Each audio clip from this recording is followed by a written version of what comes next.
Well, Hurricane Dorian thrashing the northern Bahamas, destroying homes and causing catastrophic flooding. And we do not yet know the full scope of the devastation there or how many may be dead. Let's get back to Ellison Barber. She's live in Juno Beach, Florida, with more on Bahamas. She's kind of tracking Florida and the Bahamas for us. Let's start with the Bahamas. Ellison, what are you hearing from there?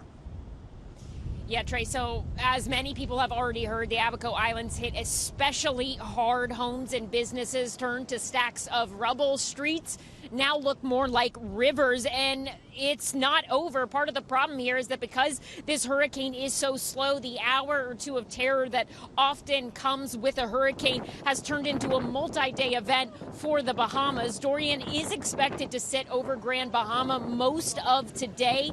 Extreme winds are expected, gusts up to 190 miles an hour, storm surge 18 to 23 feet, rainfall up to 30 inches. The Prime Minister told the Washington Post the Bahamas are at war, attacked by Hurricane Dorian, but he said, quote, it has no weapon at its disposal to defend itself. Talking about the Bahamas there, the Coast Guard says that they are deploying members and assets from an air station in Clearwater, Florida, to the out islands of the Bahamas. They're staging Jayhawk helicopters there so that they can help with post-hurricane response efforts as soon as it is possible to get into those hard-hit areas. You mentioned the potential death toll, what we are hearing right now, and Bahamian officials have not confirmed or commented on this just yet, but local media is reporting that a 7-year-old boy drowned, the first death as a result of Hurricane Dorian, and that his sister is missing.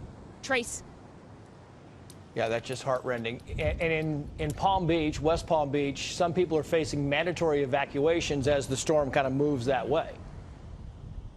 Yeah, that's right. So there are mandatory evacuations in parts of the county, mandatory evacuations for structures that are considered vulnerable, like mobile homes, older housings, also mandatory evacuations for low-lying areas that are prone to flooding and places that could see storm surge, like the Barrier Islands. People have boarded up their homes, their businesses. Some people have evacuated. Evacuation orders are, in effect, mandatory evacuation orders for the entire community of Juno Beach, where we are now. Other people, some have stayed in some areas where they didn't have mandatory evacuations. They're hunkering down. They've come out this morning to take a look at the beach before, but say that they'll stay put in their boarded up homes. Statewide, at least 8 counties in Florida put out mandatory evacuations this morning or this afternoon. A lot of Floridians are used to hurricanes, but Hurricane Dorian is one of the strongest South Florida has potentially seen in quite a while. And for some young Floridians, this is really their first big hurricane, and they say it is nerve-wracking. This hurricane's a little different because of the destruction that happened in the Bahamas. I'm kind of nervous for this one because it's nothing like that's happened before since we've lived here. We haven't experienced a big hurricane in our lifetime.